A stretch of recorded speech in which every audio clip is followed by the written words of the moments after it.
Obama's lies are obvious and out in the open. He hides in plain sight. And from the moment he took office, his lies have only increased. Despite the fact that his ratings have dramatically dropped since Election Day, from the mid-80s to the low 40s, a large portion of Americans still gullibly hang on his every word. It is bringing entertainment to thousands of people. Through its magic, we are able to enjoy a combination of the radio, motion pictures, and the stage, right in the comfort of our own homes, simply by pushing a button and turning a dial. These cells with their electrical charges are scanned by a stream of electrons, completing 30 pictures a second. Compare that crude picture with these of today, and you can judge for yourself how far along the road to perfection television has traveled. Most people still today think that all entertainment to do with movies, drama, is therefore nothing more than their entertainment. It never ever was that case. Of course, television can't perform such miracles as this, yet. But perhaps there's no harm wishing that it could. The greatest social messages are promoted through movies and drama, high drama, through the fixation of emotive sequences, emotional sequences, not logical, factual sequences, but pushing points across in an emotional way which register and fix in the mind. So emotional content is very, very important, rather than going through an actual discussion or an argument using logic and facts. There's no debate. And when you're being downloaded through fiction, your guard is down, the censor part of your brain is not in action. It isn't saying, yes, I agree with this, I disagree with that, as you would in a debate or a lecture. You're actually in an alpha state, being completely downloaded with new ideas. Throughout history, social engineers have refined techniques designed to control large populations. About 100 years ago, this big organization with many branches, they wanted to rule the world basically using Britain as a nucleus of a system, an embryo, which also was going to be joined with the US under the Anglo-American establishment, wrote about the kind of culture and the changes of culture over a 100-year period that they would actually design, implement, and bring in. And H.G. Wells talked about it too. He talked about arenas. He says arenas could be put up across the world for sports, for instance. Now at that time, sports was something that children, school children were into. Adults became adults and got onto adult things. So it was unimaginable at the time that people could actually believe that there was even a need for adult sports and entertainment, never mind having arenas built across the world. But he said we can do this, and foist basically a sports culture for the males.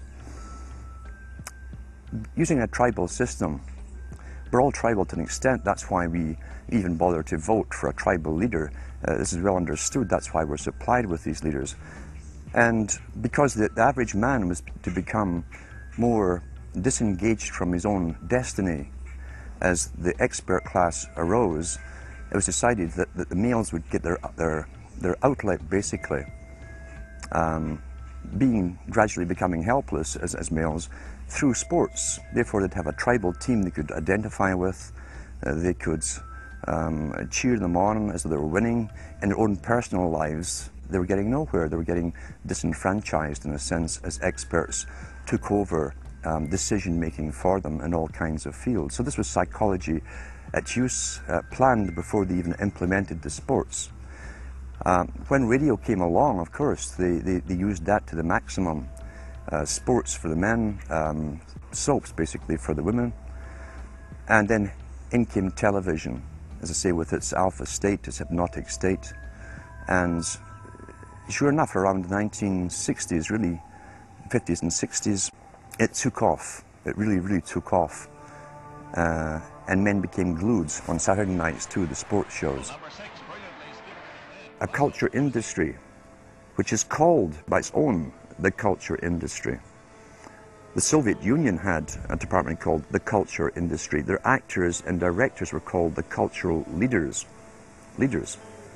because they would, like a computer, people are like computers, all you have to do is keep giving them new updates every so often, and you can change an entire country or a nation or a block of nations who are all getting the same upgrades at the same time along certain paths. Today we call it political correctness. Most people want to belong to their peer group. They want to be the same as everyone else when it comes to opinions. In fact, they judge their own personal sanity by bouncing ideas off their neighbors and friends who will answer back and agree on these same topics in kind. It doesn't matter if the topics or what you're given are facts or utter nonsense, as long as everyone agrees at the same time. You'll say, well, I'm sane, and your friends will all agree because they've had the same information given to them. But they've been programmed, and I'm sad because I know that it's hard for people like that to take an interest, a serious interest in world affairs, to take a serious interest in what their elected officials are doing. And they're not going to be really inclined to study or discover the deception that's being used against them. And so I'm sad because I see all of that in a flash in my mind as being an indication of how easy it is for the masses to be manipulated. The scientific dictatorship understands what makes human beings tick. They understand our psychology. They've studied it, and they're using it against us. But the minute the public awakens to the fact that there is an agenda to manipulate them, and the second the public realizes that they are being conditioned and controlled, the establishment begins to lose that edge they've got over people. So all I ask viewers to do is to think for themselves and to study public relations, to study advertising, to study propaganda, and to realize how much of it is out there in their daily lives. And then make the decision for yourself. I just want people to think on their own and to not have their decisions and their thoughts and their ideas pre-packaged and basically downloaded into them. If it's on TV and a famous face says something, then it must be true. He doesn't have to show you facts or anything else. You've been brought up with these faces. That's why they keep these guys on television into their 70s and 80s. You've grown up with this father figure who's on television every night at 6 o'clock, in your house, in your room, staring right at you, and he's a father figure. Would he tell you a lie? So you naturally never suspect him. And this same man will lead you through new topics. He'll introduce experts on the topics. They'll have a little summary at the end of every talk, and you are now left with the conclusion that's presented to you. You don't arrive at it, it's given to you, and it's good enough for you.